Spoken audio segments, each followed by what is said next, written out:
All right, we should be back. I think we're in the building. I think we are here. It is Monday. How are y'all feeling, man? Happy Monday to everybody that's in here. It's President's Day. So many of you I know have probably got off work. So hopefully we get to enjoy the morning and afternoon together as y'all are relaxing, enjoying your time off if you have time off. Welcome, everybody. Hope y'all are doing well. Drop a 1 in the chat if you can hear me. Drop a 1 in the chat if you can see me. And welcome to another YouTube live stream. We've got a lot to get into today. And we're actually, I won't call it a pivot, but we're going to be getting into some new information. Y'all, I've been holding back on this and getting into it. But today we are finally going to start talking about the Epstein files. Amy has been telling me about everything that's been going on with the Epstein files. I've been intentionally staying away from it because I try not to get influenced and I want to look at everything for myself. So we're going to be talking about that later on, specifically about the Attorney General Pam Bondi's hearing that she was recently at. She's actually in a hearing today. We won't get into too much of today's hearing, but we got to talk about what's going on there. Then, of course, we got some breaking news for you when it comes to Nancy Guthrie, and specifically TMZ receiving another letter from Nancy Guthrie. We're going to hear Savannah Guthrie in the new video where she's making another desperate plea to the kidnappers, the alleged kidnappers in this case, for her mother's life. But before we get into it, I gotta say what's up to the people, man. Thank you to everybody who's in here and everyone who makes this show the great place that it is. Speaking of, shout out to my beautiful, awesome, amazing Amy E is in the building doing what she does. So that's be amazing. Thank you, Amy, for everything that you do. And we're going to be hearing from Amy as we go throughout the show as well, because she's a major contributor to this platform and everything that we do here as well. So shout out to Amy. We got Les Cleaver in the building. A Fitz is back at it. Sharon is in here as well. Good to see you. Good morning. We've got Virginia Wiley's in the building. Mana Bananas in here. Taco Tuesday is in here a day early. Good to see you. Penny Neal's back at it. Good to see you, Penny Neal. And then many of y'all are in here as well. I will be saying good morning and good afternoon to y'all as we go throughout the show. I do have a favor to ask before we get started though. The number one way you can support this show is by liking the video. So if you haven't yet, please make sure that y'all like the video on your way in. Likes are free. It helps the channel continue to grow and lets the algorithm know you guys are enjoying the show. It shares the video, the channel, this live stream with more people. There are already 2,400 of you that have liked the video, which is insane. That might be a record for the most likes we've gotten on the video before it started. So thank y'all for the love. That is amazing. And you have no idea how much that helps. So thank you so much. If you're feeling extra generous, you can share the video as well. Just click the share button. That'll allow you to share the video to Instagram, Facebook, any social media platform you're on. You can even share it to your friends or your family in a group chat via text, or you can send it to someone individually. And then last but not least, I will be reading super chats as we go throughout the show as well. So thank you to everybody that goes the extra mile and sends in super chats. All right, we're going to go ahead and get into it. Hopefully y'all had a good weekend, and thank you guys for being in here and supporting as well. And again, y'all are talking about Epstein in there. It's about time we got into Epstein. I was holding back on it just because the subject, especially with the with a lot of the issues and a lot of the crimes being alleged here involving children. Y'all know I try to keep things objective, but when it comes to crimes against children, my objectivity goes out the window. So we're going to get into the show here. Again, please make sure y'all like the video if you haven't yet. And let me double check and make sure everybody's in here. Y'all can hear me good. We're good to go. All right, let's get into it. So we've been covering at length what's been going on with this Nancy Guthrie investigation, botched investigation in some cases, and we're going to get into that a little bit later. But we actually have some breaking news when it comes to the investigation. TMZ, who has been the main focus of this investigation, shockingly so, has received a 4th email. Now, the person that emailed them once actually emailed them again and said, hey, I really want to give this information about Nancy, but I need my money. So what's going on? Why aren't y'all taking me seriously? Help me out. Why this person hasn't went to the FBI, God only knows. But now TMZ has released more information about this 4th letter. We're going to get it to here. Amy actually posted the video over on X. So if you don't follow her, make sure you do at @IamyLee on X. The link is in the description and y'all can check her out over there for the latest updates on this and many other topics we cover here on the show and beyond. She says this: A new correspondence regarding the Nancy Guthrie case. TMZ has reportedly received a fourth email from an individual claiming to possess critical information regarding the kidnapping of Nancy Guthrie. The sender, who asserts they know both the identity of the captor and Guthrie's current location, included the same Bitcoin wallet address found in the previous 3 messages. Key details from the latest message. The eyewitness claims the individual states that they witnessed Guthrie south of the border 5 days ago. Ooh, yikes. The sender claims to have recognized Guthrie and says they were publicly told to shut up by the individual she was with. Y'all think this is real?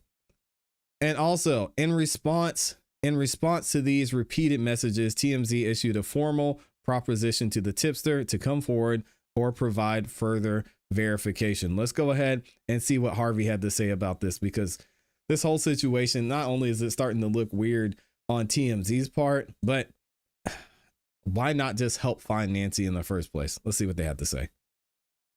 We have received a fourth letter from the same person who says that he knows where Nancy Guthrie is and he wants money in return for the information. Essentially, he wants the reward.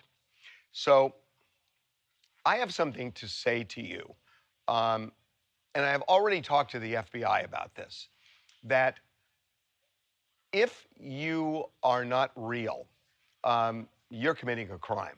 Yeah, go away. You should know that. And this is a serious federal crime. If you are real, this is the fourth letter you've sent, and I should tell everybody that in this letter, it says, I know what I saw 5 days ago south of the border, and I was told to shut up, so I know who he is, and that was definitely Nancy with them. This is the second time he has referred to more than one person involved in this. He said there is a main person and there are others, and he said it here. He is saying that Nancy was taken to Mexico. Now, this is what he's saying. I'm not going to vouch for him, but this is the fourth letter. We have sent them all on to the FBI. And he also says one of the reasons he's worried about coming forward is he has a record. He has a burglary on his record from 10 years ago.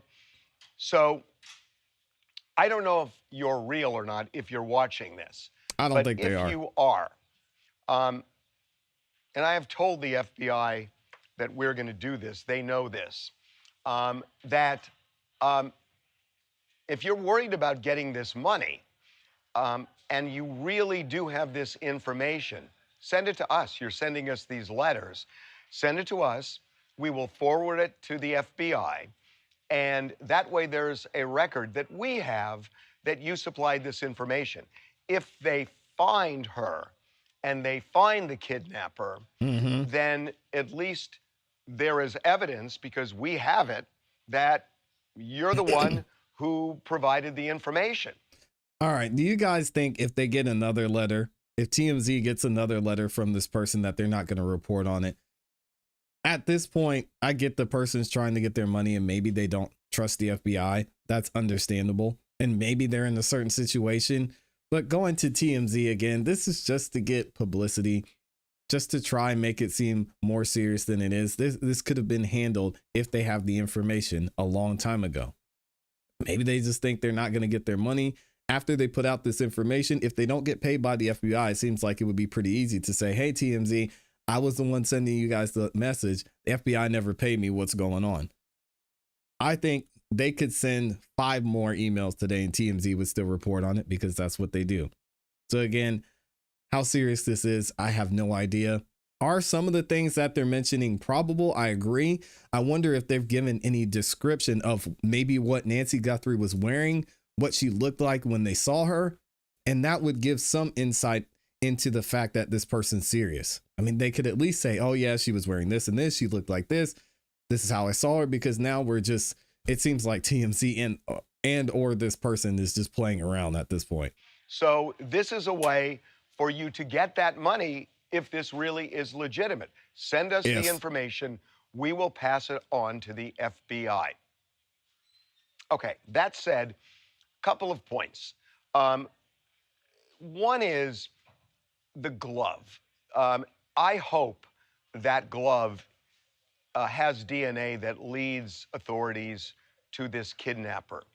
But it is weird to me because if somebody is at that house and they take Nancy and they get in a car to drive off, the first thing they're going to do is take the gloves off.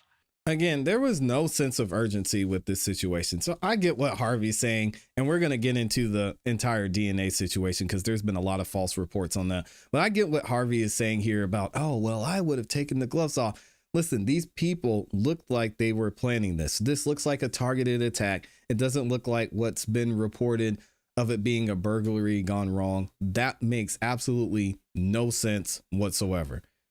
They knew Nancy was there. Nothing was touched inside the home. It's not like she woke up and said, hey guys, I'm Savannah Guthrie's mom. Just leave all my stuff alone and I'll make sure you get money. And they took her. No, they were there to get her. And because now we know there are multiple people. So again, with the entire glove situation, if they planned all of this, you think they're going to take their gloves off and throw them out the window?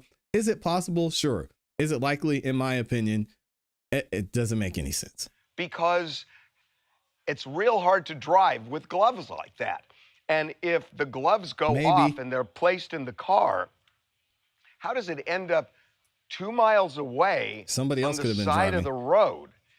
It just is weird. It just is OJ-esque and doesn't make sense. And the other thing is that, you know, there are different theories here about, was this a burglary? Was this a ransom? As you know, we and several others have received ransom notes, and the FBI is keenly interested in these notes. I can tell you that. This seems a weird type of burglary because if it were a burglary, number one, why would somebody be dressed head to toe that way? Doesn't make sense. And number two, if it's a burglary and somebody wants to go in and root around for jewelry or whatever, it would seem to be difficult opening drawers and grabbing things with gloves like that. And if you take the gloves off, then you're going to put your fingerprints on something. So what's the point of gloves in the first place? So this does not feel like a burglary, somebody dressed head to toe with gloves like that. And if it were a burglary, you know, I agree with that. Easiest thing to do, if they knew anything about Nancy, is she goes to church. They could have just gone in on Sunday morning when she was at church. So this just doesn't feel like a burglary. That's my opinion. That is not I agree. Fact. It doesn't make sense. I have talked to one law enforcement source who is like-minded in that. But I want to end by repeating that if the person who has sent us these 4 demand letters is real, and I'm questioning whether you are, but if you are, then send us the information. We will immediately pass it on to the FBI. And then you have a record that you're the one, if it's legit, who led them to Nancy. Hey, listen, he's talking about driving with gloves on. Have y'all ever put lotion on your hands and tried to drive? Man, that's one of the scariest things ever. So again, I don't get the whole glove situation. You can drive with gloves on. I think what makes less sense is that they would take the gloves and just throw them out of the window. That doesn't make sense to me. Speaking of the glove, let's go ahead and get into this entire DNA conversation. This conversation is driving me absolutely insane because there's been so much false information put out there when it comes to the DNA on the gloves. And that's mainly one of the main reasons I haven't talked about it until now, because there are so many false reports about what's going on with the gloves. Where were the gloves found? Where's the DNA? Is the DNA matching on the glove?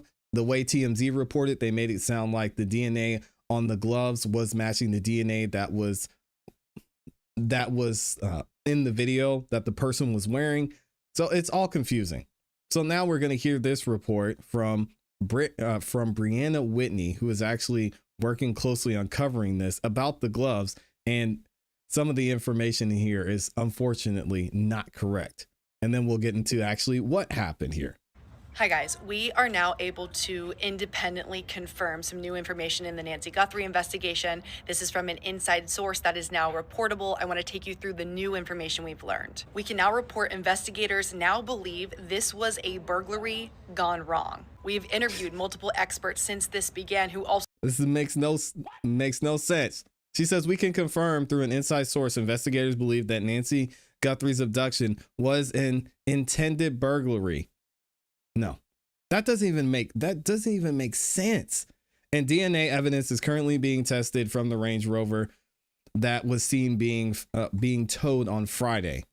So again, let me run this back so y'all can hear it one more time. Hi guys, we are now able to independently confirm some new information in the Nancy Guthrie investigation. This is from an inside source that is now reportable. I want to take you through the new information we've learned. We can now report investigators now believe this was a burglary gone wrong. We've interviewed multiple experts since this began who also said based on the evidence, the surveillance video, and other aspects of this case that they also believed this was not an intended kidnapping. As for Friday night's operations, law enforcement activity, we can now report from our inside source that DNA evidence is currently being tested that was found from that Range Rover at the scene outside Culver's. You could see when investigators were there, they put up a tarp that they were doing some sort of investigative work there. And last but probably most important, the widespread belief by investigators tonight is that Nancy Guthrie could be alive. We'll keep you up to date as we learn more. We are working on many things behind the scenes, but again, tonight,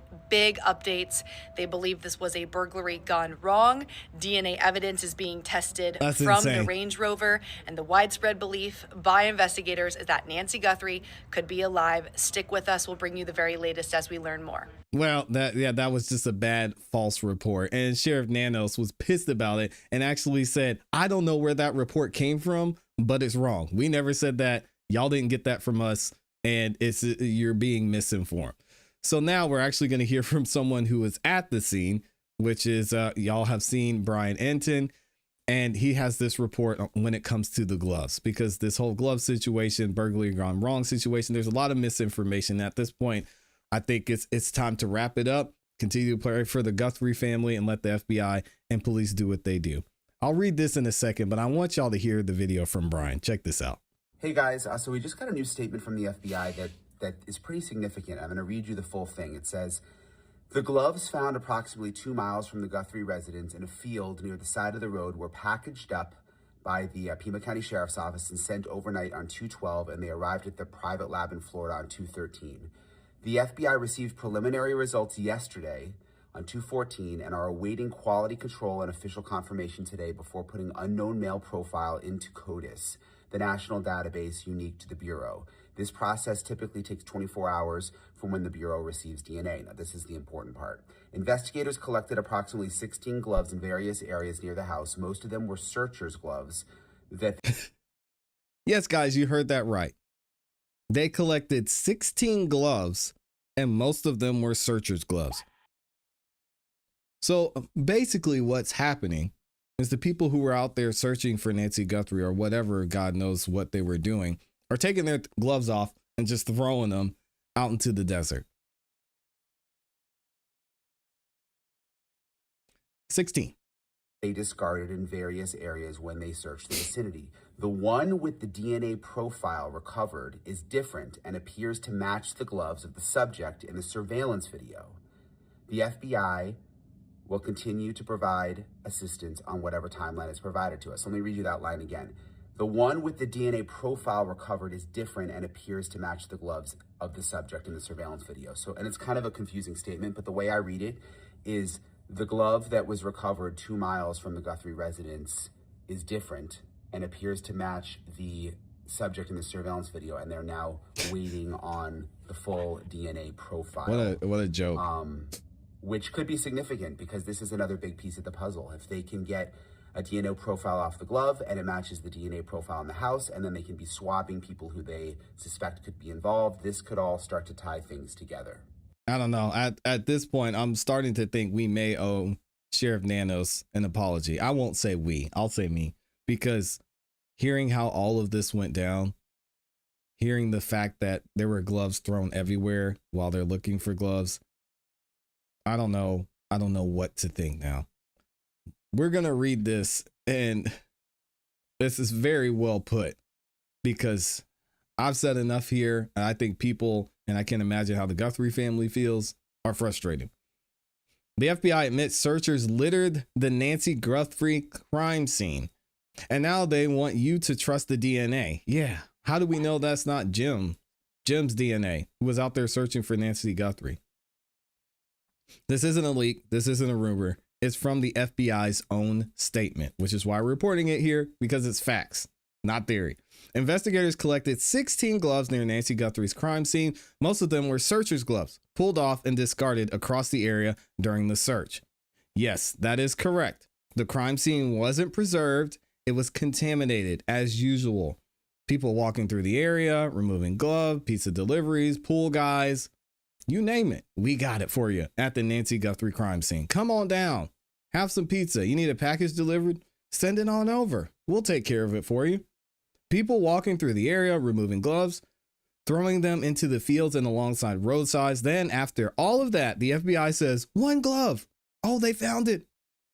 They found it. One glove found 2 miles away contains unknown male DNA, and this has to be the one and appears to be the match in the subject seen in the surveillance footage. Got it. The DNA is now being processed by the FBI and prepared for entry into CODIS. This is Kash Patel's FBI. This is their evidence handling. This is their chain of custody. So let's be very clear about what they're asking you to accept. A crime scene flooded with discarded gloves and God knows what else. Evidence handled after contamination. DNA processed days later, and a total trust in the results. Yeah, we got it.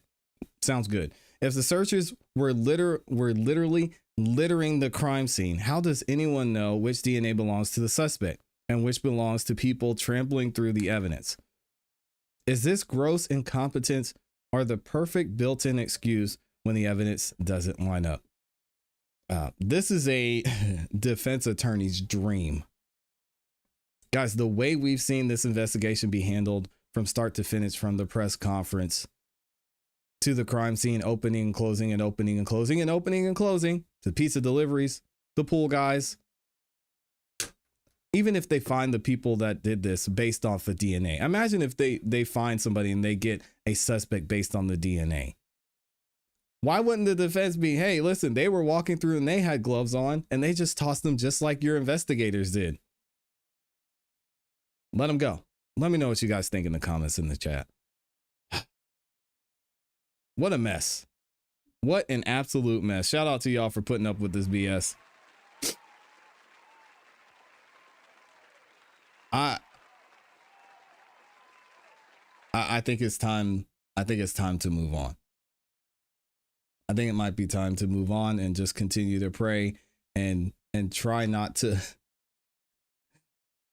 be horrified by how this investigation is being handled by the FBI and by Pima County. And the FBI's got to get it together because they're standing right next to Pima County. So now, again, the company you keep is starting to reflect on you. Like, who's actually at fault here? Who's running this thing? Because I thought when the FBI took over, things were going to go a little bit more smoothly. Doesn't seem to be the case.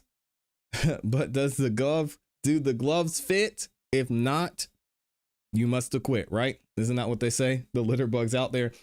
If TMZ's Harvey was creating fake letters, he would have been arrested by now. Yeah, I don't think that's the case. That would be insane. Savannah and her siblings avoid the public eye and doing news conferences like normal, innocent people reminds me of Scott Peterson when his pregnant wife disappeared. Oh, man. There's so many cases we could talk about, people talking to the news and being like, yeah, I don't know what happened to him. There was a case in South Carolina where a mother deleted her son. And she slipped up during the interview she was doing with the news and talked about him in the past tense. It was weird. And then they found out later that she had taken his life. It was crazy stuff. I agree, is a mess. New sub here. Good job. Thank you for subscribing, man. Shout out to y'all. We've been growing like crazy and y'all are enjoying the content. So I appreciate it. Susan Smith, was that it? It's weird, man. It's weird. Was that the one where she wrapped him up in the rug It took him down to Florida. I pray for Nancy, but I just can't anymore. Too much fishiness. I don't blame y'all. I don't blame y'all. And who's to blame here? Is it the FBI? Is it Pima County? Is it both? Because man, if I were the FBI, I would not want to be included in this conversation because it is looking really, really bad. All right, let's get into our next topic. We've got another situation we're going to talk about here with Savannah making another plea, another sad and tragic plea to the alleged kidnappers in this case. I say alleged because, guys, let's be real. We don't know what's going on. We just don't know. She offed her children and drove the minivan to the lake. Oh, yeah, I remember that one, too. I don't think she did an interview in that case, though. Anyway, we're going to get into it. So recently, Savannah Guthrie has made another sad, tragic, really hard to hear and listen to plea to the alleged kidnappers in the case of Nancy Guthrie. Now, we've heard from Savannah Guthrie before saying we're ready to pay. We hear you. Please let us know how we can do that. And then we heard nothing. We heard Savannah again saying, please bring our mother back home so we could celebrate with her. And we've heard nothing. The kidnappers are seemingly standing by what they said, if you don't meet the deadline, we're going to disappear and we're not going to talk to you again. If you don't give us what we're asking for, we're not going to have this back and forth. Give us what we want or she's gone. So now Savannah is making another plea to these kidnappers and trying to get them to bring her mother back. If you haven't heard this video, check it out here. See what she had to say. I wanted to come on and it's been 2 weeks since our mom was taken. 2 weeks, dang. I just wanted to come on and say that we still have hope and we still believe. And I wanted to say to whoever has her or knows where she is that it's never too late. And you're not lost or alone. And it is never too late to do the right thing. And we are here. Well, might be. We believe. And we believe in the essential goodness of every human being. And it's never too late. Well, I mean, I get what she's saying, but if, God forbid, Nancy's no longer with us, then it might be too late to do the right thing, because then that's the end of it. Now, in case you didn't know, we do have a resident body language expert here, and I want to break this down because a lot's been said about the video, and Savannah has faced a lot of scrutiny for the way she's been speaking, how she's been acting in the videos, and Amy is actually a body language expert, has years and years and years of experience with breaking down body language. So let's see what she had to say in this instance. She said this: body language breakdown of Savannah Guthrie. And I actually feel like I should leave the video playing, but we'll get to that in a second. Her body language reflects a mix of sadness, sincerity, and determination. With her facial expressions, With her facial expressions, she expresses sadness. Her eyes appear watery, heavy, and her mouth is often slightly downturned. There are classic indications of grief or sadness. The sincerity, her gaze is direct and unwavering. Even when she pauses to collect her thoughts, this suggests that she is speaking from the heart and truly believes in her message. Determination. While her voice is soft, her facial muscles are relatively tense, especially around the jaw. This indicates a sense of resolve and a commitment to her cause. Posture and movement. Stillness. She remains largely still throughout the entire video, which can actually be interpreted as a sign of focused intent. Minimal gestures. She doesn't use her hands much, which further emphasizes her words and facial expressions. And then she also says she has controlled breathing. Her breathing is steady as she speaks about a difficult topic and suggests a high degree of emotional regulation. She has eye contact in her gaze, a direct gaze where she maintains consistent eye contact with the camera. She creates a sense of connection with the viewer and enhances her perceived honesty. Lower gaze. Occasionally, she looks down, which can be a sign of reflection or temporary moment of vulnerability. Now, we know Nancy Guthrie, our Savannah Guthrie, has been working with the FBI when it comes to these videos. And that's been made clear by a lot of people who were former FBI and have seen this play out.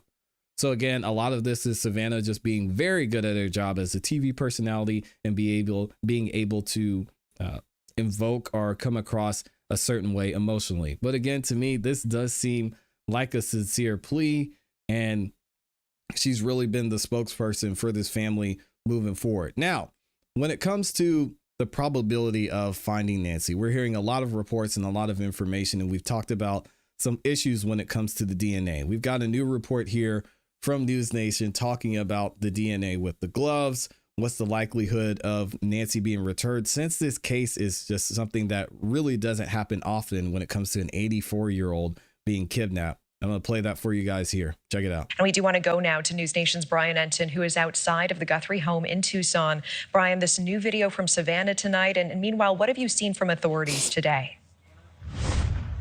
Yeah, the Savannah video, which was just posted a little while ago, is just heartbreaking and reminds you, you get so focused on the investigation, but you're reminded of just what this family is going through right now. Not only Savannah, but her siblings, Cameron and Annie. In terms of the investigation, there's been a lot of action over the last couple of days. The latest, Natasha, is the FBI confirming that a glove found about 2 miles from where I'm standing at Nancy Guthrie's house contained DNA that is now being tested, and they're going to put it into the CODIS federal database and try to see if it links back with anyone who could be a potential suspect in the case. That comes on top of us learning that there was DNA found inside Nancy Guthrie's home, DNA that doesn't connect back to Nancy Guthrie or to anyone in her inner circle. So that is another big development. And it seems that all of these DNA elements are starting to come together in a way that we may see some real movement in the case. I spoke with a sergeant with the Pima County Sheriff's Office, who is also the union president, about what he thinks about these latest developments. Listen to this. Apparently, there's a lot of gloves that have been found. Yeah. What do you make of that? I mean, I guess these gloves are used for all sorts of purposes, it seems. It is pretty common. It could be from investigators. It could also be, I mean, we have a large amount of homeless that live and camp in the area. We also have, we've experienced a lot of nighttime car break-ins in this area as well. So, I mean, it could be from any one of those things. Hopefully it's related to the Guthrie kidnapping or incident, and they're able to get some DNA out of it, and it breaks the case open. But I understand it was found a couple miles away. Hopefully, as he's driving away, he throws his gloves out the window. Maybe we'll get a lucky break, but there's a lot of possibilities.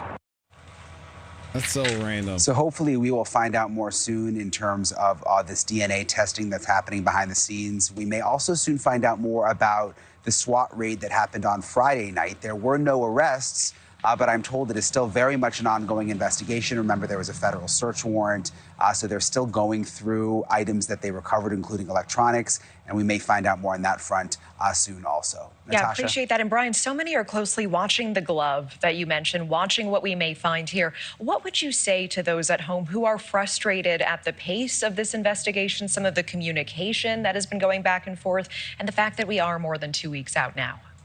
Listen, I don't think any of... Listen, when it comes to the pace of this case, I understand that things take some time. Has it seemed like this has taken maybe more time than it should? Sure. But I think the thing that's the most frustrating is just the lack of professionalism that we've seen as people who, for the majority, for the most part, aren't involved in law enforcement to this extent. If you can look at this as a person watching the news and see, man, something that's not right. And then you could hear for the sheriff handling the case and say, yeah, maybe we messed up here. This is something pivotal. This is a case that is so time sensitive that the sense of urgency is heightened because that's how the press conference was conducted by the sheriff in charge of this. yeah, I don't know if she's going to make it. We don't have much time. Time is of the essence. And now we just read an article in the last video we covered this. He's saying, oh, it could be weeks, hours, months, years. So again, you set the expectation on how this case is supposed to go. Time's of the essence. Now we're just supposed to shrug our shoulders and say, oh, well, hopefully they find her. Crazy. Yeah, I mean, it's been 2 weeks, which is not a good thing with these kinds of cases. Obviously, they always say the first 48 hours are the most critical, and that's true. The farther you get out from those first 48 hours, the harder it is to solve a case. So it is frustrating for people who live in the neighborhood. It's obviously frustrating for Savannah Guthrie and her family. But I would say that they are making significant progress. And I think it started with the photos that were released from Nancy's doorbell camera, which was, pretty incredible that the FBI was able to obtain those, even though Nancy didn't have a subscription. And now that we're learning more about DNA that's been recovered, and there have been these SWAT raids, so there's a lot happening behind the scenes, Natasha. And the hope is maybe in the coming days, they'll really, really start to make a break in the case. That is the hope. Thank you, Brian Enton, reporting. Shout out to Brian. Has been doing a great job, a very professional job covering this as well. And speaking of the investigation, we're going to hear some smoke for Sheriff Nanos again, because it's not about how long this is taking to find her. Obviously, yeah, they should be able to find her today. It's about the way this investigation was handled that maybe could have led to finding Nancy Guthrie sooner, or at least figuring out what happened to her. Because Sheriff Nanos seemed like he was up and out of that crime scene, in and out of that crime scene in 24, 48 hours. So let's check out this video from Fox where, they have some smoke for Sheriff Nanos, which isn't surprising. How do you think this is working with the FBI and Sheriff, the coordination, the leadership? How is it viewed inside from your contacts? Now, that's a great question, because this is something that's concerned me from the very beginning. Of course, following this case from the outset, beginning when the sheriff did give his press conferences, the way he gave these press conferences was startling. It was unprofessional. He seemed to be out of his depth, quite honestly. He gave information and he walked back information, and he said this, he said that. Clearly under his leadership, the scene was not secured properly. We're now understanding that the FBI wasn't called in until several days later, that the scene itself was compromised. This is bad leadership. And I can tell you this, that I've been on the ground here for like 10 days now. And Dang. I've got pretty good sources in the area when it comes down to how this sheriff is viewed. And he is viewed as a vindictive sheriff, that he has, in actuality, gotten rid of some of his most experienced people, including on the homicide team. The homicide team here is, they don't get that much experience, because I think last year there were only 5 murders, as opposed to Tucson, which had like 50. So to be a homicide detective requires a great deal of time and education, but experience. Well, he got rid of his most experienced because he had disciplinary problems or personal problems with them. Same thing with the pilot of the airplane that needed to be up immediately in the search and rescue. He got rid of the pilot and assigned him back to another assignment. Which was, again, weird. This whole thing has been weird. Their pilot. And in all reality, he is not viewed as an effective leader. He's viewed as a vindictive leader. And we're seeing that, I believe, because he hasn't given a press conference since all of the criticism that arose from his other press conferences. And this is bad leadership. The people have a right to have some transparency. Yes. Of course, you don't want to give up the leads or anything, but the people have a right to have some confidence in the law enforcement area here. I keep going back to John Ramsey told me There's on Sunday, no confidence one of his in big Pima regrets County was now pushing harder to get the FBI more involved early. He just acquiesced and said, do your thing. He says, and he really regrets not doing that, and we know the death of his daughter was in his own house. Lastly, if there was a Guthrie getaway vehicle, was it caught on a traffic camera anywhere after you saw the doorway video? Do you think, what would you be looking for there? Could that be possible? Yeah, it is possible, and I think that's why they're looking at every single ounce of video that they can obtain from security cameras in convenience stores to the whatever is out there officially in the government, poll cams and things like that. So they're looking for anything that could possibly be have been utilized as a getaway vehicle. And I fully believe that it is out there. He didn't drag that woman out of there and carry her off to Never Land. There's a vehicle involved. Right. The city of Tucson does not have cameras that record moving vehicles, so it's unfortunate. Some people. That's insane as well. My goodness. I guess everybody doesn't have access to that. We've got a great system here in Atlanta. You can't take a car and get away for long when it comes to when it comes to what we got going on with the flock system here in Atlanta. But when it comes to the reports, more reports from Sheriff Nanos and what's been going on with this investigation, he had this to say about a lot of the things that are being said about the way he's handled the investigation and how they've gone about the investigation in general. They say, new, a Sheriff Nanos responds to the questions about reports claiming investigators believe that the Guthrie case was a burglary gone wrong and that Nancy Guthrie may still be alive. This is what Sheriff Nanos says. That did not come from us. I have no idea. Even though this is one of many possibilities, we would never speculate such a thing. Really? We will let the evidence lead us to a motive. Authorities distancing themselves from the report. Again, we don't know what's going on here. I find it strange, and I've seen other videos. We haven't verified the authenticity of them yet when it comes to how they were able to access the home. It's just a lot of confusion, a lot of interesting movement around this investigation, and not a lot of answers from the Pima County Sheriff's Department. Let me know what you guys think about this in the comments in the chat. We got more news coming up soon. We'll have to wait and see what the DNA results are. Wow. We've got over 1,000 of y'all up in this building. Thank you for the love, man. If y'all could, please make sure you like the video on your way in. Sheriff Nanos, got to get it together. Got to get it together. I mean, we're still saying allegedly as she was kidnapped at this point because it doesn't look like there was any forced entry. And I haven't verified this yet, which is why I didn't really talk about it at length. But have y'all seen these videos of the back of Nancy's home? Doesn't look like there's any forced entry. Let me see if I can find one. Shout out to Matt Flynn as well. He's been all over this. It said 2 weeks. Yeah. Here's a video from Fox. Now the back door is showing the back of Nancy's house. No broken windows. The doors are fine. The windows are fine. Again, maybe did she just have a lapse in judgment and leave the things unlocked? They tried to turn the door handle. Drone video that shows you an angle of Nancy Guthrie's house. You may not see too much. It's the back side of the home and the rear patio. Now the back door is blue with some window panes. And then there's a second blue door that seems to be attached or near the garage.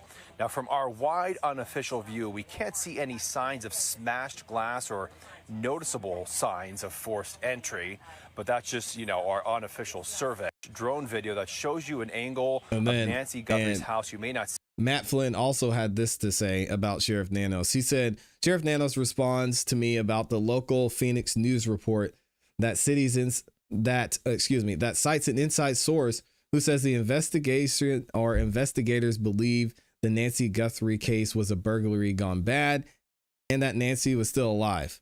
And that's when he got that quote that said, nope, that didn't come from me. But also, Sheriff Nanos did not say, and Phil Holloway said this, he said, Sheriff Nanos did not deny that their latest theory in that Nancy Guthrie may still be alive. There's that. And that burglary was the motive. There's no way. There's no way. There's no way. There's no way it was a burglary gone wrong. I can't do it. I'm still not buying burglary. Phil says that it was a burglary. However, we all would be thrilled if she is found alive. However, that doesn't seem likely either. I think she's still alive. Again, everyone says this isn't about money. I think it's about money. Also, Matt Flynn said this, the FBI tells me that it has no clue where that came from in response to the new local news report that cites an inside source who says that the Guthrie case was a burglary gone bad. And of course, that was the video that I showed you guys earlier from, what is her name? Brianna Whitney, who said, yes, we have a source that says it was a burglary gone bad. No, that's not the case. This was hilarious as well. Shout out to the nerdy addict posted this over on X with the 16 gloves. Welcome to Tucson! Welcome to Tucson! Oh, that's crazy. They got this guy running around throwing gloves everywhere. I mean, Basically what it sounds like. Oh, Amy said, I thought I said Samantha Guthrie, which would be something I would do. She said somebody else said Samantha Guthrie. Her name's Savannah. Also, Amy in here with the cake. Thank you for the super sticker. Look at her. Cakey is cake. Man. Yes, indeed. Showing love and reminding me it's close to lunchtime. I know. Thank you, Amy, for the love. Thank you for the support. Happy banana anniversary. We gotta, Amy, we gotta figure out, we need to just make a video on the banana anniversary. But either way, Amy, I love you. I appreciate you. Thank you for everything that you do. It's an understatement. I could say more, but we'd have to spend the whole show with me thanking you for all the support you give, all that you do to help with the production of the show. Y'all make sure you go support Amy. Follow her on X at @IamyLee on X, and then go subscribe to her channel as well. The link to both of those is in the description. Absolutely amazing, man. Let's give her another round of applause. Happy banana anniversary. Savannah's husband worked for the Clintons at the White House.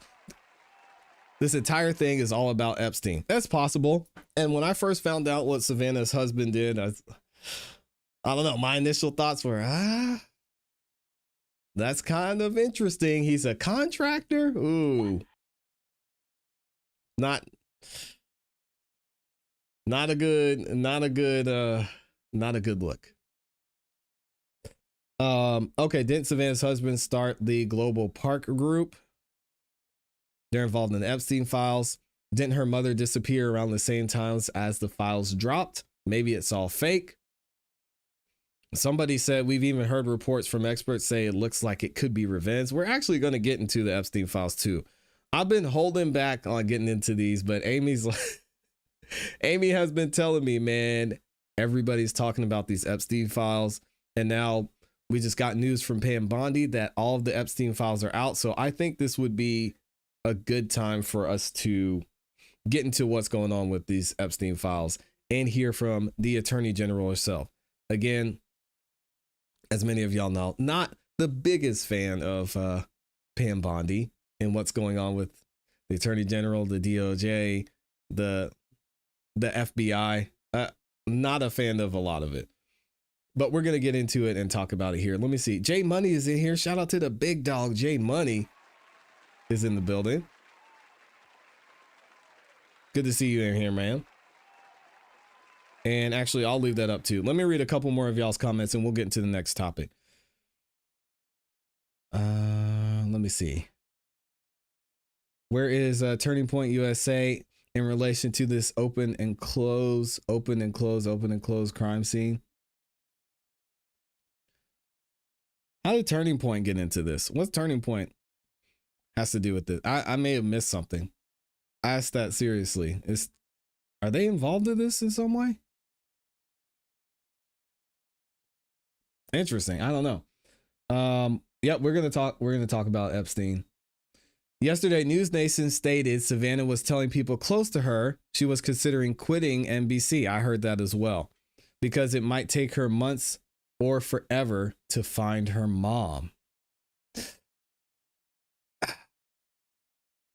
You think about it. I mean, this is going to be tough. I don't know how you win this one as Savannah Guthrie, because how is she going to go back to work and her mom's still missing? That's tough. I mean, think of the outrage that some people would have. Like, how can you be up there on TV doing a Thanksgiving Day parade and your mother's missing? I don't know. I don't think, especially the spectacle that has been made out of this in some ways, I don't know how you go back to work from that. The big dog is in here. J Money just gifted 5 memberships. Thank you, J Money, for the gifted membership. If you got a membership from J Money, make sure you say thank you. Show him some love. Spam J Money in the chat. And you get an opportunity to check out the members only content we have available on the channel. You get instant access to all the videos we drop on the channel as well. You don't have to wait along with everyone else until they're scheduled to release. And of course, you get your name highlighted in that beautiful green as well. Thank you to J Money. And Amy said J Money gifted one to himself. That's hilarious. Hey, shout out to J Money. You got to take care of yourself and nobody else will. All right, let's go ahead and get into it. I need to take a sip of water real quick, y'all, because I've been struggling. And then we'll finally take our first look, I don't even know what to call it, our first insight into what's been going on with the Epstein files. This is going to be interesting.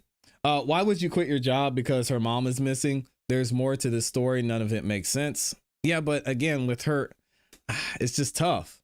It's tough. It's tough to go up there every day with your mom missing, right? I just don't know. I don't know how that would look for her being on TV. It's got to be tough. It seems like they would allow her time off. How much time? Oh man, there's 1,400 of y'all in here. If you haven't yet, please make sure you like the video. We're going to go ahead and talk about it. We got to talk about Pam Bondi. Guys, I'm going to be honest. When it comes to this entire Epstein situation and the elites of the elites and the Attorney General and the FBI and the President of the United States and this entire Epstein thing, I have been just trying. I've been holding back on trying to get into this because I know there's so much there, and especially with the allegations when it comes to crimes against children. If you've been watching this channel for any amount of time, you know I am very objective. When it comes to crimes against children, I lose it. I can't. All objectivity goes out the window, and I think anybody involved in any crime against any child should be thrown under the jail, buried under the jail, and go to a place that's not very nice. But now we're hearing from the Attorney General that when it comes to the Epstein files, that all of the Epstein files have officially been released. And I thought this would be a good time for us to break down and look into what's going on with the Epstein files, what's being said by the people involved in this investigation and the release of the files and the pushback that they're getting from the other side. So check this out from today. Gabe, as you point out, the third shutdown of the second Trump administration as this one drags on. The White House also remains on the defense when it comes to their handling of the Epstein files. What's the latest there? Yeah, Craig, over the weekend in a letter sent to Congress, Attorney General Pam Bondi said the Justice Department has released all of the millions of the Epstein files required by law. But some lawmakers are arguing that release is still insufficient and that there are still crucial files missing. The DOJ also provided a long list of more than 300 high-profile names mentioned in the files, but critics from both parties are calling that decision a way to muddy the waters and to distract from who really is a predator. Craig. Gabe Gutierrez from the White House. Gabe, thank you. Hey, thanks for watching. And don't forget. All right, so now we're actually going to get into what happened during this entire situation.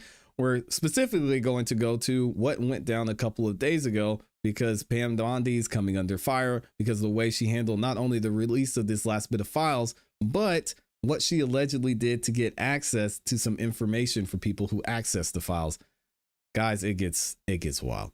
Some lawmakers are accusing Attorney General Pam Bondi of spying on their search history within the unredacted Epstein files. This comes after Bondi was seen at a congressional committee hearing earlier this week, holding what appeared to be a list of files searched by Congresswoman Pramila Jayapal. CBS News Justice correspondent Scott McFarland joins us now live. Scott, what do we know about this? That is probably illegal. We know that the week began with the Epstein files being an absolute hot mess, and the week is ending with the Epstein files being an absolute hot mess. In this incarnation of the scandal, members of Congress who've been invited to view the unredacted, unreleased files at the Department of Justice say they're being tracked. They're being monitored, and their searches inside those files are being chronicled and cataloged by the Trump administration. They don't like that. That is a overstepping, they say, an encroachment on their powers, on their autonomy, and they want the administration to stop. There'll likely be requests for internal investigations as to why they're being inspected, why they're being watched. But this just perpetuates a story that has been going for months now and is not going away for the administration. They're being accused of not properly being transparent and handling these files. That's fair. The week ends with that remaining the overarching complaint. Scott, many lawmakers and Epstein survivors have raised some questions after Epstein's co-conspirator Ghislaine Maxwell was transferred to a minimum security prison camp last year. And this all happened after she met with Bondi's deputy, Todd Blanche.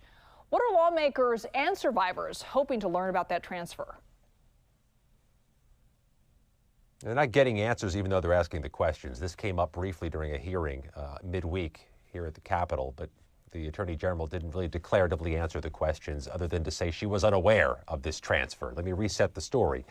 The Bureau of Prisons, never a good sign, operates under the Trump administration, transferred Ghislaine Maxwell to a low-security prison camp in the hours after she did an interview with the Deputy U.S. Attorney General who had some questions for her.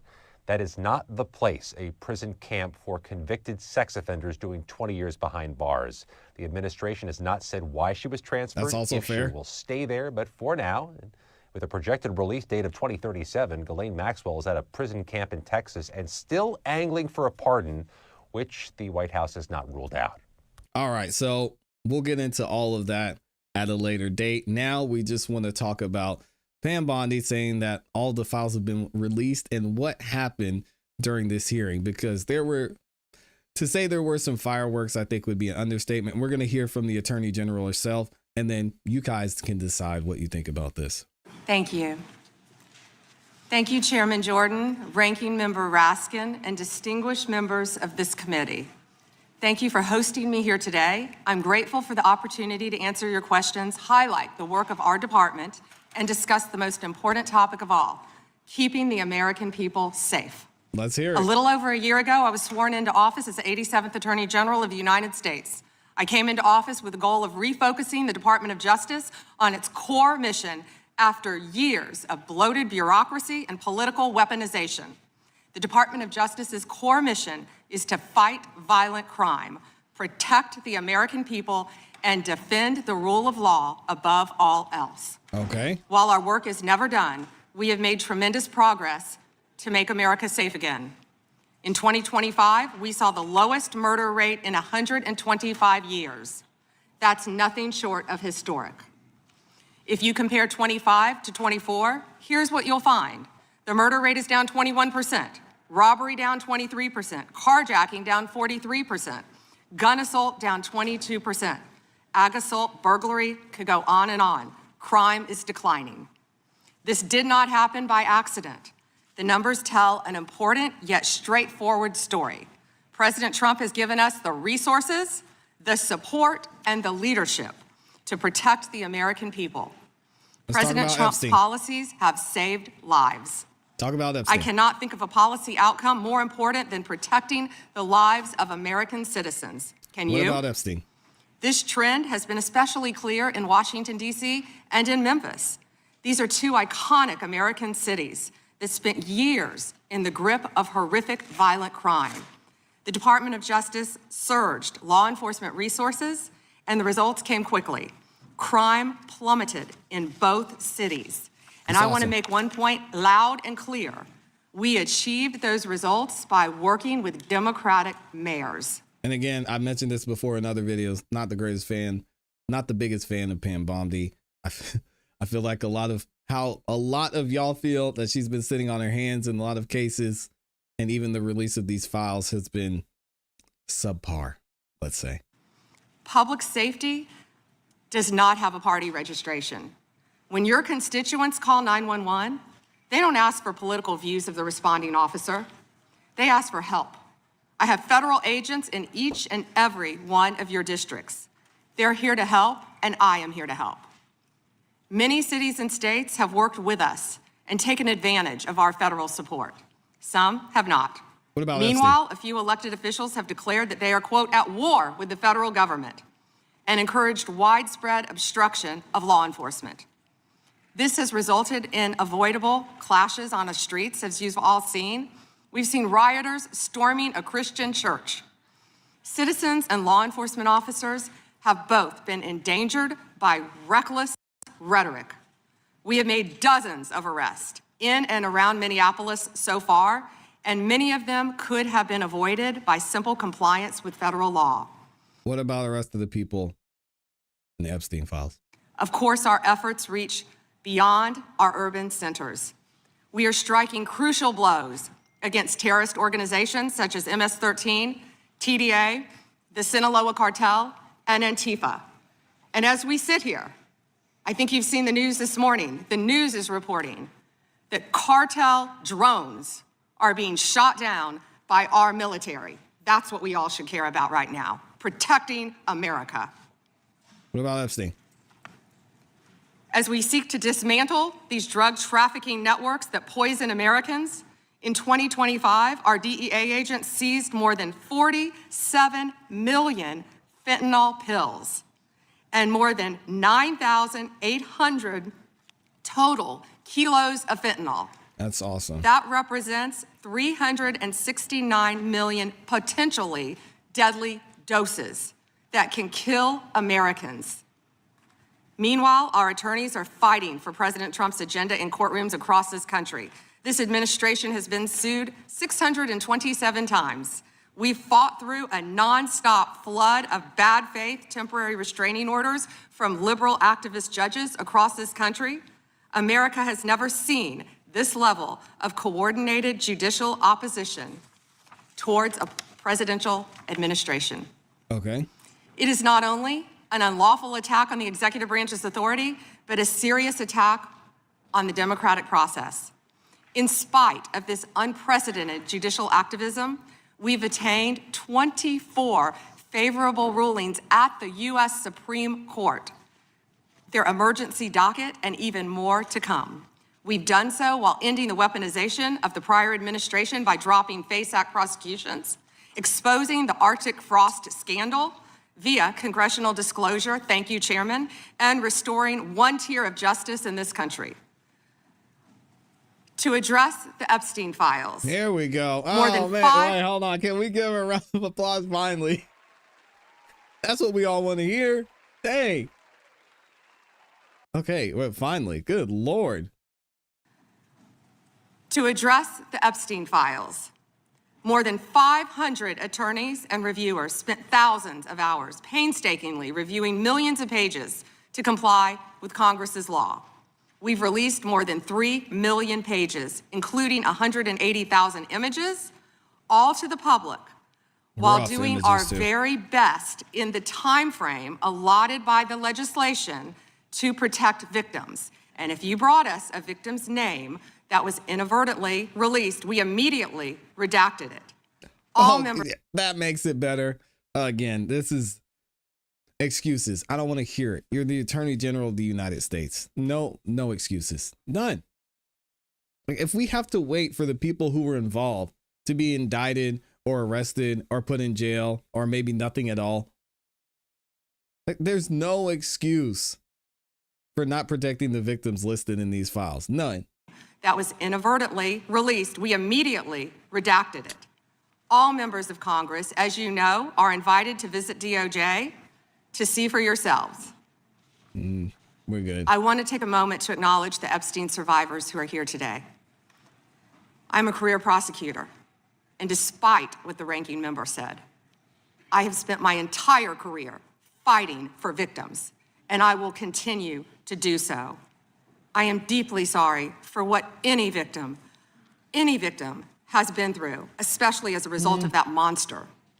If you have any information to share with law enforcement about anyone who has hurt you or abused you, the FBI is waiting to hear from you. I want you to know that any accusations of criminal wrongdoing will be taken seriously and investigated. The Department of Justice is committed to holding criminals accountable to the fullest extent of the law. I mean, guys, I've seen I've reviewed a good amount of the files, and some of the things in the files are absolutely atrocious. The people who are around are involved. I don't know or understand why they aren't somewhere being questioned, or why we're dragging our feet on this. I don't understand either, because it seems like the victims in this case weren't just victims of Jeffrey Epstein. There's a lot more that needs to be investigated here, and we're going to get into it. In 2025, the FBI arrested over 1,700 child predators, a 10% increase from 2024. Now we're talking about We also numbers again. located 2,700 victims of child exploitation and shut down 3.8 million dark web pedophile accounts. 3.8 million. So please, if you have information to share that needs to be investigated, contact the FBI.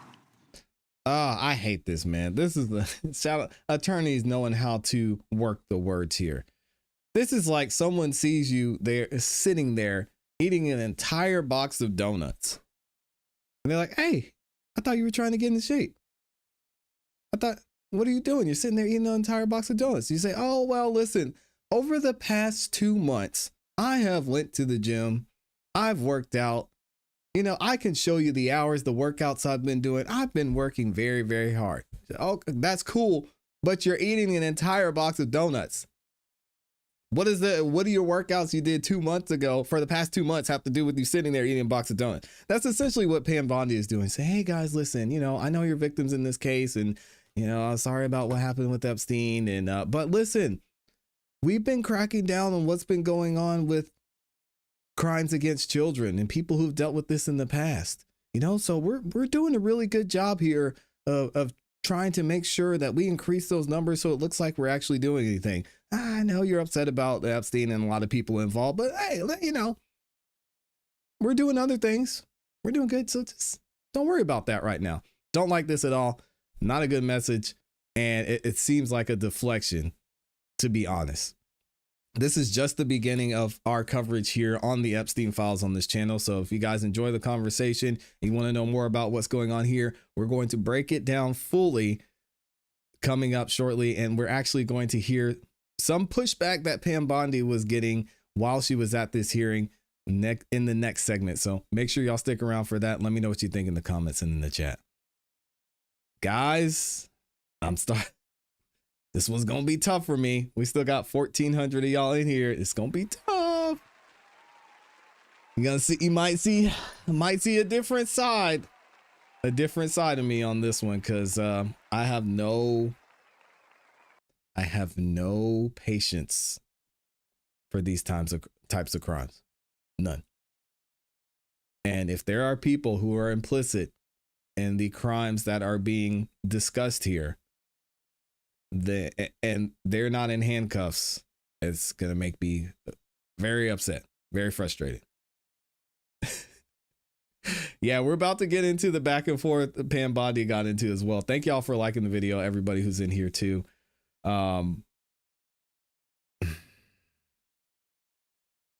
Let's go ahead and get into it. I'm not gonna make y'all wait any longer. Let's go ahead and get into it. So as a result of this hearing that Pam Bondi was at, of course, there was going to be some back and forth and some pushback from those who had questions about not only the Epstein files specifically, but mainly why certain people aren't being questioned, they aren't being indicted, they aren't being removed from their positions as a result of seeing the files and how these people were involved. So we're actually going to hear about it here, and someone's going to ask a question. The number one question a lot of us has been asking. So why hasn't anyone been arrested yet? Check this out. Just one question for you. How many of Epstein's co-conspirators have you indicted? How many perpetrators are you even investigating? First, you showed it. I find it. How many have you indicted? Excuse me. I'm going to answer the question. Answer my question. No, I'm going to answer the question the way I want to answer the question. No, Your you're going to answer the theatrics are question the way I ridiculous. asked it. Chairman Jordan, I'm not going to get in the gutter with these people, but I'm going to answer the question. How many have you indicted? Again, the time belongs to Reclaiming my time. The time belongs. I think it's very Reclaiming interesting. my time. I think it's very interesting. Start this sentence with "I think it's very interesting." Just, it's a deflection. It's a deflection. Just answer the question. Don't let. I found it very interesting that you were doing this and you people are over here doing that. No, answer the question. Have some accountability. It's that simple. Very interesting. And you can when reclaim he your talks time. about Come on, they Pam. indicted, the president said they indicted him twice. Mr. Chairman, please stop the clock and stop the clock and restore his time. Okay, here we go with these Committee will get order. theatrics. The time belongs to the gentleman from New York.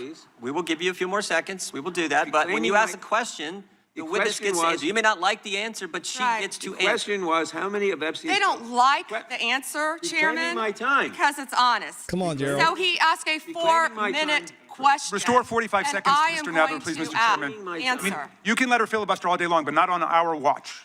Not on our time. No way. And I told you about that, Attorney General, before you started. You don't tell me. No, I did tell you because we saw what you did in the Senate. Lawyer, not even a lawyer. Committee will be in order. Oh, all right. My time. Pam. Come on.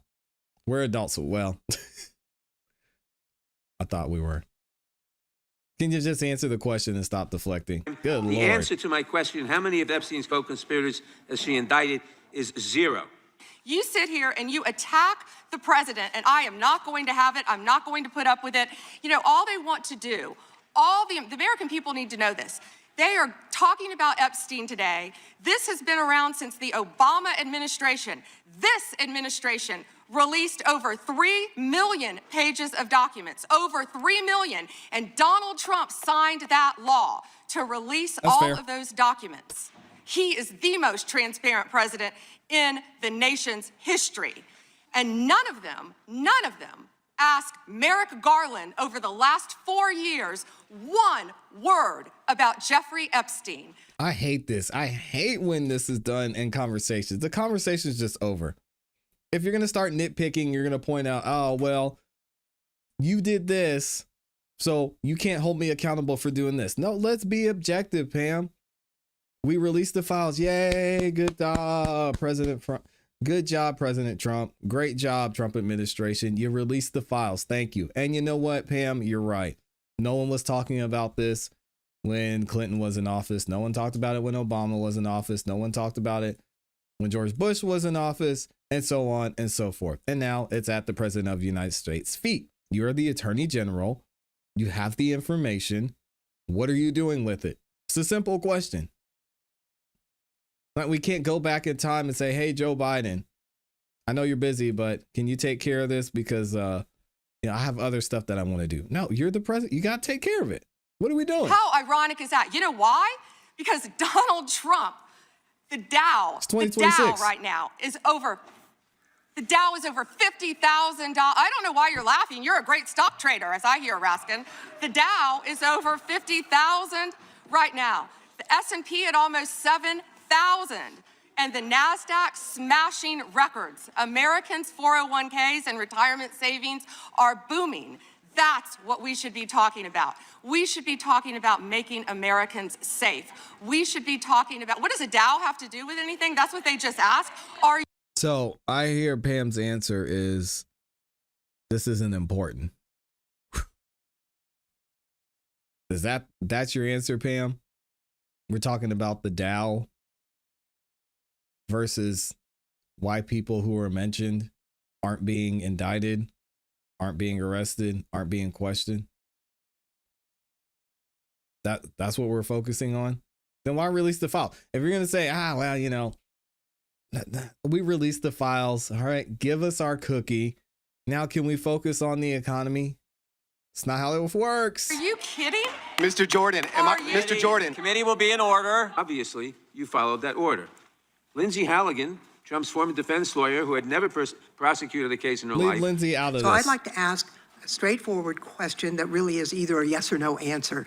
Do these emails constitute credible evidence, not proof, but credible evidence warning further investigation into whether Steve Tisch was involved in Epstein's criminal conduct? Do you think yes or no? Good question. I'm not going to play a yes-no game with you, but I will answer the question to the best of my ability. As I said, we will look and investigate any case involving any victim. I'm not familiar, there were 3 million pages, of course, with that email, but of course, we will look into anything. The documents have been released, 3 million. The redacted versions, we left them open for all of you to come view. I believe you viewed them. If not, will you have some copies? I'd like to. Can I finish, please? I'd like to. Can I finish, please? I'm not being rude, please. I only have 5 minutes. No, yeah, and I only have 30 seconds based on your filibuster. You didn't give a yes or no answer, so let me just I don't know why she's being so rude. Dang, chill out, Pam. It gets worse. Questions recognized. Thank you, Mr. Chairman. Good morning, Attorney General Bondi, right here. We are joined in this room by some of the thousands of survivors from Jeffrey Epstein's horrific sex trafficking ring. They have shown such incredible courage in speaking out, in demanding accountability to bring the predators and pedophiles to justice. The Epstein Files Transparency Act required your Department of Justice to disclose the perpetrators connected with Epstein's criminal activities and to redact the information of survivors to protect their identities. Let me show you what actually happened. First, in violation of the law, your department has shown a pattern of redacting the names of powerful predators. Here behind me is one example of an email from Epstein to a man whose name was redacted. The email reads, quote, "Where are you? Are you okay? I loved the torture video." Only after members of Congress demanded that we see the unredacted files did the world learn the name of this individual, Sultan Ahmed bin Sulayem, the chairman and CEO of a company that had financial ties to President Trump's business and personal ties to Trump's advisor, Steve Bannon. Second, the survivors were not similarly protected, also in violation of the law. Here is another email titled Epstein Victim List. We have blurred the names of the survivors for their protection, but your Department of Justice initially released this list of 32 survivors' names with only one name redacted, along with numerous files that disclose not only the names, the emails, and the addresses of survivors, but also nude photographs and even the identities of Jane Does who had been protected for decades until your department released their names. Survivors are now telling us that their families are finding out for the first time that they were trafficked by Epstein.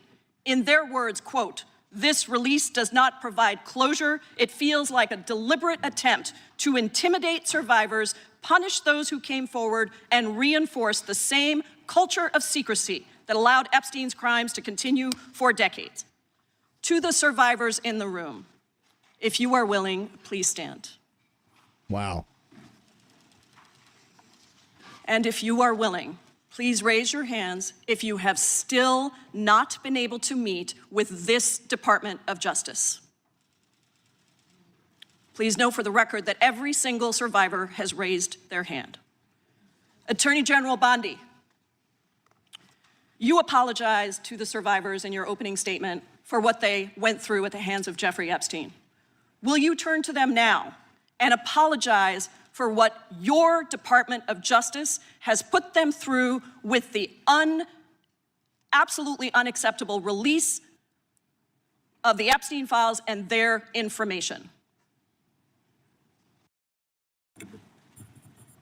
Dang. Congresswoman, you sat before, Merrick Garland sat in this chair twice. Attorney General Bondi, No, can I finish my answer? No, I'm going to reclaim my time because I asked you a specific question that I would like you to answer, which is, will you turn to the survivors? This is not about anybody that came before you. It is about you taking responsibility for your Department of Justice and the harm that it has done to the survivors who are standing right behind you and are waiting for you to turn to them and apologize for what your Department of Justice has done. Members get to ask the questions, the witness gets to answer in the way they want to answer. The Attorney General can That's respond. not accurate, Mr. Chairman. Because she doesn't like the answer. So, Mr. Chairman, why I have asked didn't she ask Merrick Garland this?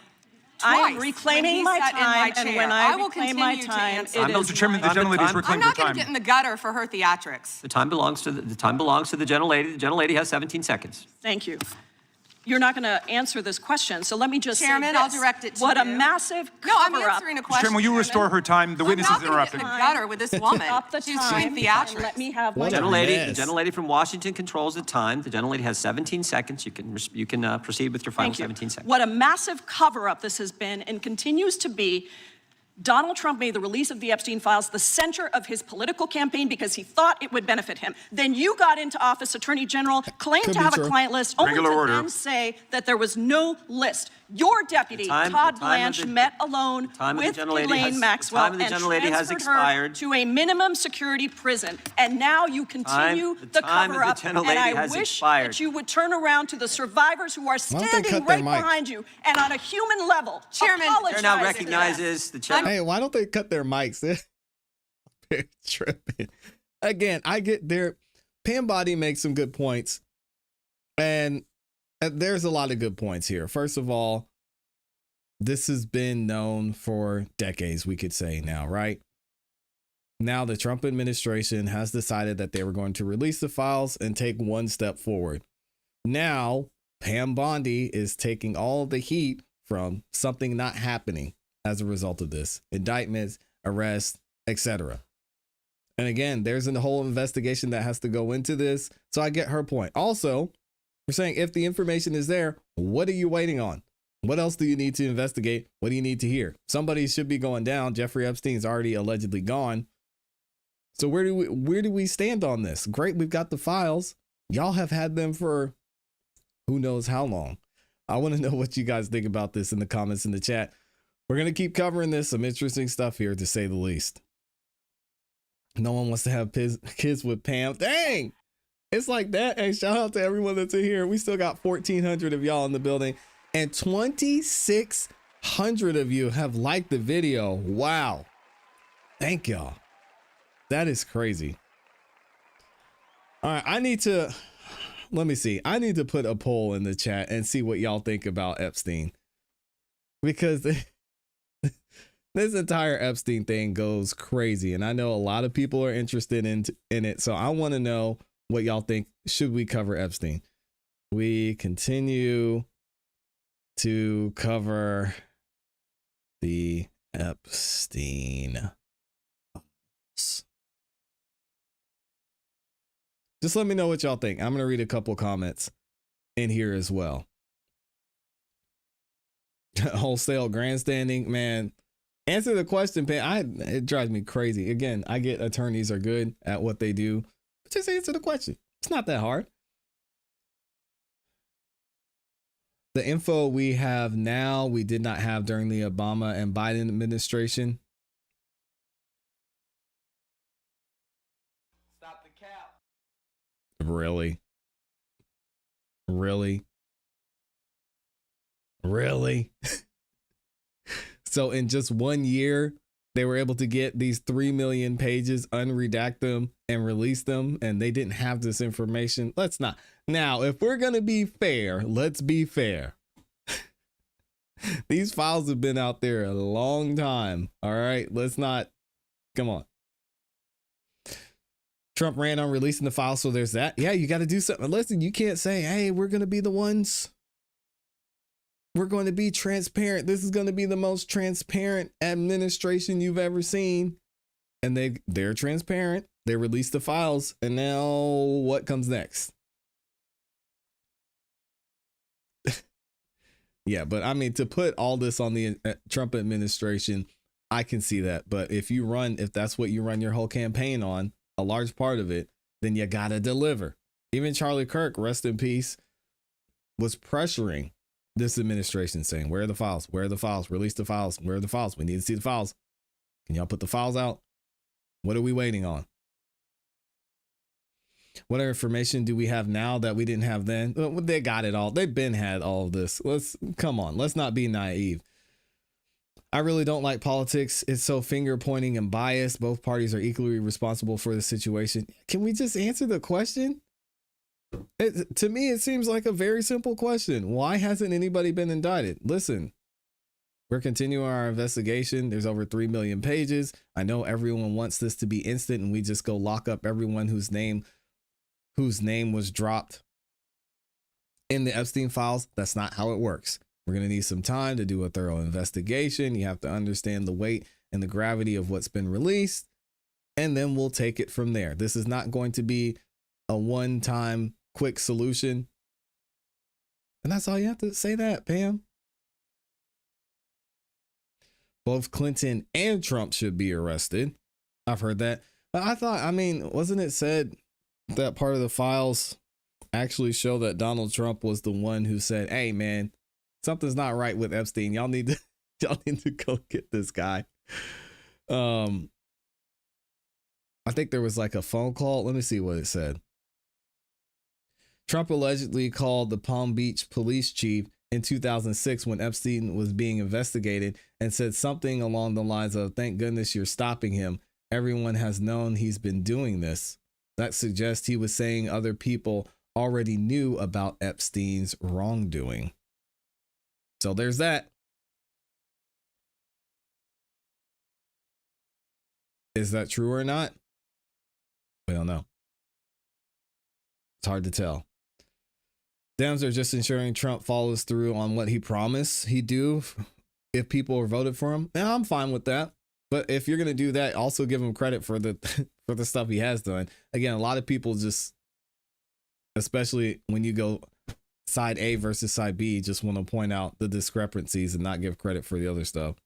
But there's no balance here. There's no balance in these types of situations. Because everybody's trying to win. Everybody's trying to make a point. There's a lot of well-known people on the list. Not everyone is or was involved with Epstein's follies. I agree. Just like Diddy, not all played. Some just knew him. I agree with that as well. Thank you to everyone. Thank y'all again so much for liking the video. Again, it helps out a lot. I know I asked and I beg for it because it really does. Thank y'all for that. Thank you to everyone that shares the video. I see a lot of y'all sharing the videos on X. I appreciate it. Thank you to Big Dog J Money over there gifting 5 memberships. If you got a membership again from J Money, Shay, thank you. And thank you to Amy on our banana-versary for giving the cake as well. I love you. I appreciate you. We're going to be back tomorrow. So y'all make sure if you haven't yet subscribed, hit the notification bell so you don't miss any time we go live. We'll be dropping several clips and videos as we go throughout the day and into tomorrow morning when we come back on the show. Hope y'all have a great rest of your afternoon. Enjoy your President's Day. If you're off today, you deserved it. Enjoy yourself. As always, you know what to do. Keep growing, keep pushing, keep it classy. We gone. Peace. Y'all are amazing, man. Thank you, thank you, thank you.